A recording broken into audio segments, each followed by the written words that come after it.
सफर के लिए 9 चीजों का होना लाजिम और जरूरी होता है। वो मैं आपके सामने रखूंगा तो आपको इंशाअल्लाह बखूबी इल्म हो जाएगा। सबसे पहली चीज होती है कि वो सफर कौन करा रहा है, वो बंदा कौन सा है जो सफर करा रहा है। दूसरी चीज ये भी होती है कि सफर पर कर कौन सी शख्सियत रही है। तीसरी चीज ये होती है कि वो सफर दिन को हुआ है या रात को हुआ है, यदि जिस टाइम आपने सफर किया था वो वक्त कौन सा था, दिन का था या रात का था। और चौथी चीज ये भी उस सफर के अंदर शामिल होती है कि वो सफर का आगाज कहां से हुआ था। फिर ये भी उसको देखा जाता है कि वो सफर का आगाज किस शहर से हुआ था, किस जगह से हुआ था, वो किस तरफ गया था। सफर आपने जो किया वो कहां तक आप गए थे, उसका इख्तिताम कहां हुआ, वो या आप किस जगह की तरफ गए थे। और एक उन चीजों में से ये भी होता है कि जब वो सफर बंदा करता है तो जिस जगह की तरफ वो सफर करता है तो बातों का ये भी पूछा जाता है कि आपने जिस जगह की तरफ सफर किया था उस जगह की खसूसियत कौन सी थी, आपने क्या कुछ मनाजर देखे थे, क्या कुछ सुना था जिसके लिए आपने इतना सफर किया। तो इसी तरह वो फिर सारे मामलात जो है ना अल्लाह तबारक तआला ने अपने पाक कलाम के अंदर एक जामियत अल्फाज के अंदर उन सारी 9 चीजों पर अल्लाह ताला ने समेट कर रख दिया जो सफर के लिए लाजिम और जरूरी होती है। तो अल्लाह तबारक तआला ने एक ही आयत मुबारक के अंदर उन सारों को जमा कर दिया। तो आज सुभान अल्लाह पढ़े, मैं फिर वो आयत पढ़कर आपको बताता हूँ कि इनमें से अल्लाह ने क्या क्या चीज रखी। आप सुभान अल्लाह गरम ये कदर अल्लाह तबारक तआला ने अपने पाक कलाम के अंदर इरशाद फरमाया सुब्हानल्लज़ी अस्रा बिअब्दिही लैलन मिनल मस्जिदिल हराम इलल मस्जिदिल अक़सा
अब देखें जिब्रील भी ये बता रहे हैं कि या रसूलल्लाह मैं तो आपके दर का खादिम हूं, मैं तो आपके दर का गुलाम हूं, या रसूलल्लाह मेरी क्या वजह है, या रसूलल्लाह मैं तो फरिश्तों की बारात ले हुए बुराक ले हुए या रसूलल्लाह आपकी बारगाह में एक पैगाम लेकर आया हूं, आप चलिए बुराक पर बैठिए और गुलाम आगे आगे उसका नकेल उठाइए।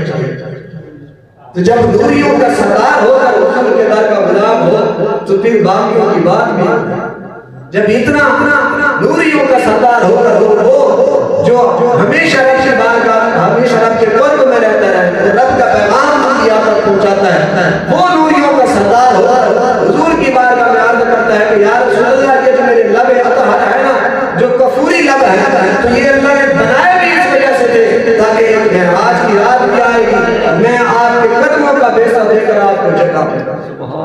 अब इस रिवायत के अंदर इख्तिलाफ है, लेकिन आशिक जो है ना वो इख्तिलाफात को नहीं देखते, वो हमेशा ये देखते हैं कि ये देखें कि हुजूर सल्लल्लाहु अलैहि वसल्लम की शान गरामिया कदर हज़रात अल्लाह तबारक व तआला ने जिब्रील को भेजा, जिब्रील हुजूर की बारगाह में आए, अर्ज करते हैं या रसूलल्लाह रब का पैगाम लाया हूं, या रसूलल्लाह आप रब की तरफ बुलाने के लिए आया हूं, रब का हुक्म है इस वजह से हाजिर हुआ हूं। रब ने जिब्रील अलैहिस्सलाम को अपने महबूब की बारगाह में भेजा, जिब्रील हुजूर की बारगाह में आए, फरिश्तों की बारात लेकर आए, बुराक सवारी लेकर आए, हुजूर सल्लल्लाहु अलैहि वसल्लम बुराक पर बैठ गए। अब बैतुल मुक़द्दस का सफर हमने पिछले जुमा तक पढ़ लिया था, जब हुजूर सल्लल्लाहु अलैहि वसल्लम बुराक से बैतुल मुक़द्दस पहुंचे, वहां हुजूर सल्लल्लाहु अलैहि वसल्लम ने अंबिया करम अलैहिस्सलातु वस्सलाम की इमामत भी कराई। जब अंबिया की इमामत भी कराई तो इमाम बुसीरी फरमाते हैं कि तमाम अंबिया करम अलैहिस्सलातु वस्सलाम ने अल्लाह के प्यारे महबूब के नस्ल अक़दस को पढ़ा और आगे मुसल्ला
सबसे औला वो आला हमारा नबी। आला हजरत के कलाम की तरफ हम बाद में जाएंगे, पहले रब के कलाम से देखते हैं कि रब का कुरान क्या कहता है। 27 पारा है, सूरत हदीद है। अल्लाह करीम ने कुरान पाक के अंदर इरशाद फरमाया, फरमाया हुवल अव्वल वल आखिर वल ज़ाहिर वल बातिन व हुवा बिकुल्लि शैइन अलीम। अशाह इमाम अब्दुल हक मुहद्दिस देलवी रहमतुल्लाह अलैह अपनी किताब मुदारिज नबुव्वत के अंदर इस आयत की तफसीर फरमाते हुए फरमाते हैं हुवल अव्वल वल आखिर, फरमाते हैं आमना बलाल सबसे अव्वल भी है, सबसे आखिर भी है, ज़ाहिर भी है और बातिन भी है। व हुवा बिकुल्लि शैइन अलीम, अल्लाह ने अपने महबूब को हर एक चीज का इल्म भी अता कर दिया है। ताई पे वाला हजरत इमाम अहले सुन्नत फरमाते हैं सबसे औला व आला हमारा नबी, सबसे औला व आला। शायद आप सारे जिंदा हैं, जिंदा है ना, बोले जिंदा है ना, हुजूर की शानों को मानते हैं, तो फिर यार पढ़े ना मेरे कि ये कौन सी बात है कि बंदा हुजूर की शान सुनकर खामोश रहे। मैं तो क्या तो थक जाता हूँ, खुदा के बंदे हुजूर की शान पर बोला कि हाँ मिलकर मेरे सबसे औला। ये मस्जिद क़यामत वाले दिन गवाही देगी, यही मस्जिद कहेगी कि गुलजार हबीब मस्जिद या रसूल अल्लाह, या अल्लाह ये तेरे गुलाम, ये तेरे बंदे थे, तेरे महबूब के गुलाम थे, मस्जिद गुलजार हबीब के अंदर बैठकर तेरे महबूब की शानों को बयान करते थे और कहते थे कि सबसे औला व आला हमारा नबी, सबसे औला व आला हमारा नबी, सबसे वाला व आला हमारा नबी, अपने मौला का प्यारा हमारा नबी, दोनों आलम का दूल्हा हमारा नबी, सबसे औला व आला हमारा नबी। मुल्क कौनैन के अंबिया ताजदारों का आका हमारा नबी, मिलकर पढ़िए ताजदारों का आका हमारा नबी, सबसे औला व आला हमारा नबी। टाइम मुख्तसर है लेकिन हुजूर ने अपना खुतबा इरशाद फरमाया, जब हुजूर ने अपने खुतबे का इख्तिताम किया तो हजरत सैयदना इब्राहीम अलैहिस्सलातु वस्सलाम खड़े हुए, मिंबर पर खड़े होकर हजरत सैयदना इब्राहीम खलीलुल्लाह अलैहिस्सलातु वस्सलाम फरमाते हैं, आप फरमाते हैं बिहादा फज़लिकुम मुहम्मद, फरमाते हैं अल्लाह ने आप तमाम अंबिया पर फजीलत अता फरमाई है। जब इब्राहीम अलैहिस्सलातु वस्सलाम का अकीदा ये है कि या रसूल अल्लाह आप तो नबियों के सरदार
आवाज आनी चाहिए, पढ़िए सबसे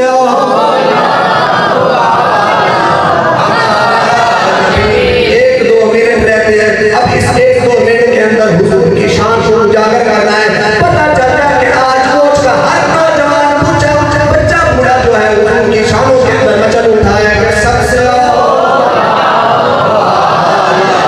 हमारा नबी सबसे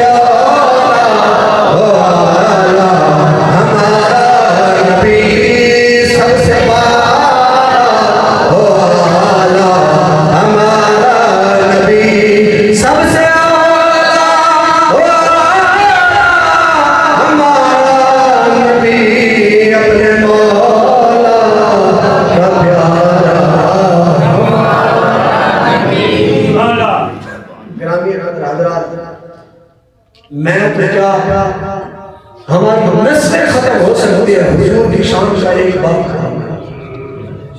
ये मैंने वैसे इरादा किया है कि हम रमजान शरीफ तक हुजूर के मेराज के बाद की बात करेंगे इंशाअल्लाह। अगर अल्लाह ने चाहा, अल्लाह का फजल और करम रहा, हुजूर की नजर इनायत रही, तो हम रमजान शरीफ तक हुजूर के इस मेराज के वाक़े को बयान करेंगे और ये भी कोशिश करेंगे कि जो सुनेंगे फिर उस पर अमल भी करेंगे। सुभान अल्लाह।